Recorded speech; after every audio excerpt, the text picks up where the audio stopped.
The man driving this car is in the Guinness Book of Records as the oldest driver in Britain at 100 years of age. He's Roland Power. There are 10 million drivers over 55 in Britain now. That's 1/3 of all licence holders.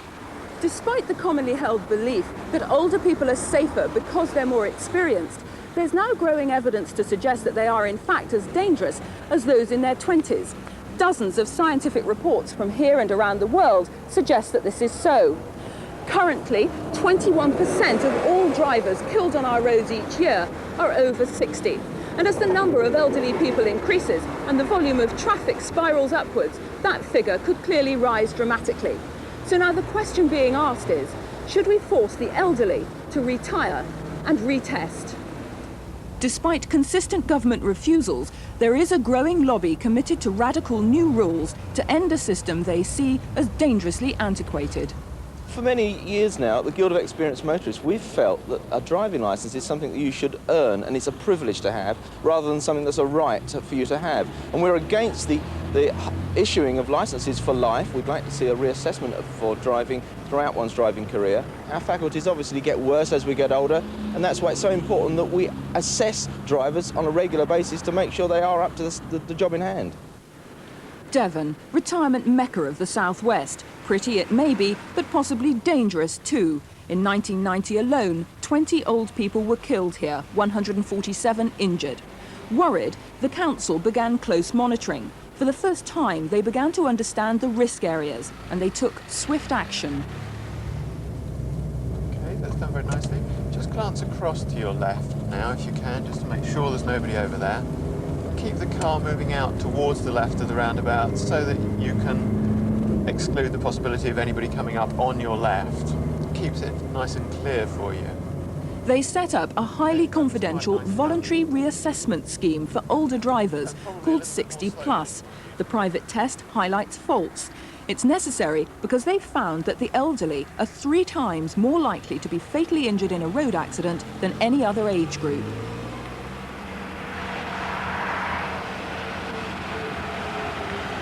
They're always difficult, especially the busy ones. Yes. And they don't get any quieter either as we go along. But you maintained good progress and kept up quite a good speed as we were driving along. That was nice to see, and not sort of slowing down. And yet you were actually aware of what was happening, so that you were. Risk 1 is junctions. 2/3 of all these crashes happen when an old person moves out too slowly, unable to judge the speed and intentions of another driver. Risk 2 comes through slowing of reaction times. It does take longer to process information when you are older. I mean, the average reaction time for somebody reacting to an emergency is about 0.6 of a second if you're a young person. That can be up to 10 times as high with older people. And of course, in some situations, that can be a matter of life or death. This busy roundabout is a case in point, a real accident black spot. In 3 years, 27% of all the crashes have been the fault of old people. Many take the wrong exit, find themselves on the motorway, and then actually reverse back down into traffic, and that's common. A third risk is inability to move easily to see all round the car. It can mean difficulty in carrying out basic manoeuvres.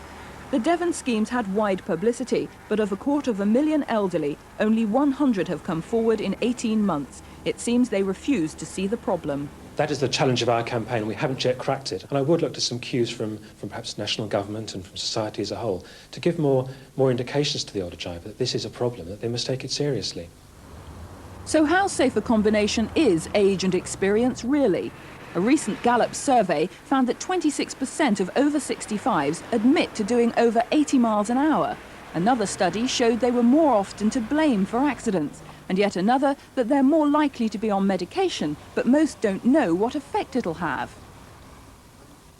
This psychologist is the only person in this country to have conducted any type of genuine driving test experiment with the elderly. We asked 100 people to take a standard driving test. 50 of these had had a stroke and 50 were their able-bodied controls. And we found there was no significant difference between the stroke and the able-bodied group in the numbers who failed the test or passed the test. But there were differences in the age groups who passed and failed. And there were only 9% of those under 60 years who failed the test, and there were 29% of those 60 years plus who failed the test. And why do you think it was such a big proportion of those older people who failed?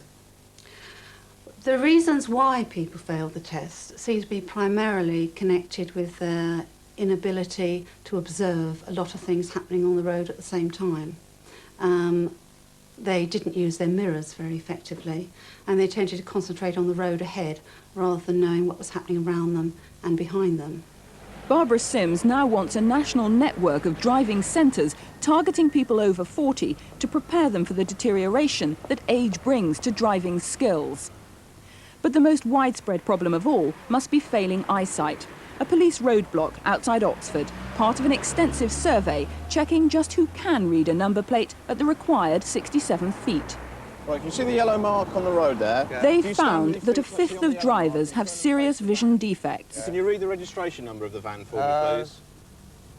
But I'll have to put my glasses on for that. Yeah. This man has broken the law. He had glasses, but said he thought he could see better without them. Driving, I do, yes. but you didn't have them on just now, No. It's a criminal offence to drive if you can't see properly. What's more, the legal eye test is widely regarded as a joke.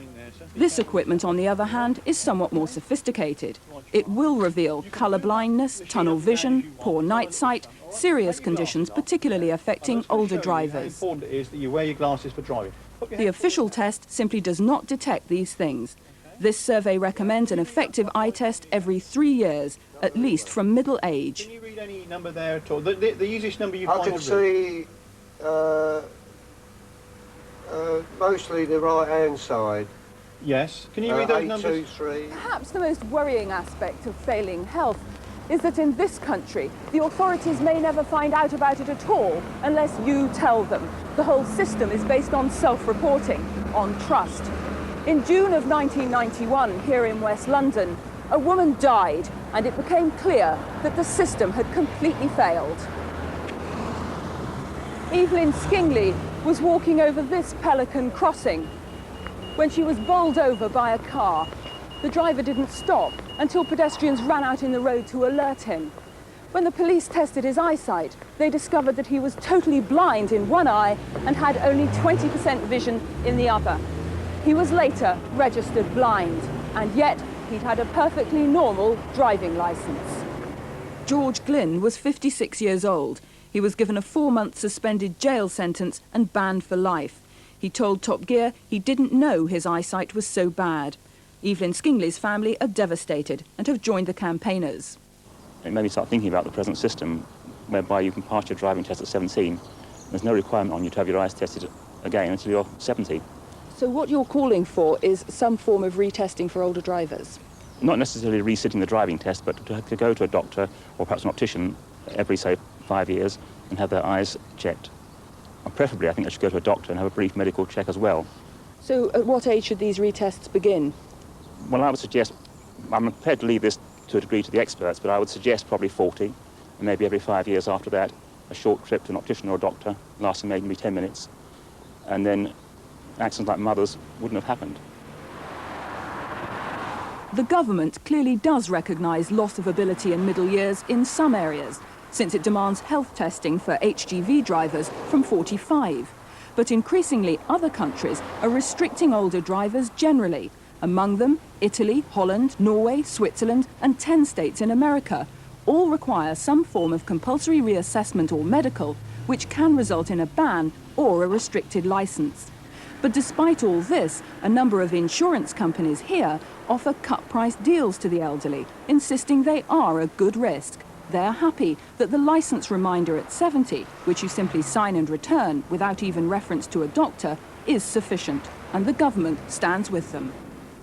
I don't think it would be practical or fair on the elderly population to require them all to undergo not just one test, but if you were going to be logical about it, a regular retesting, which would be expensive and burdensome for them. Nobody wants to see a witch hunt against elderly drivers.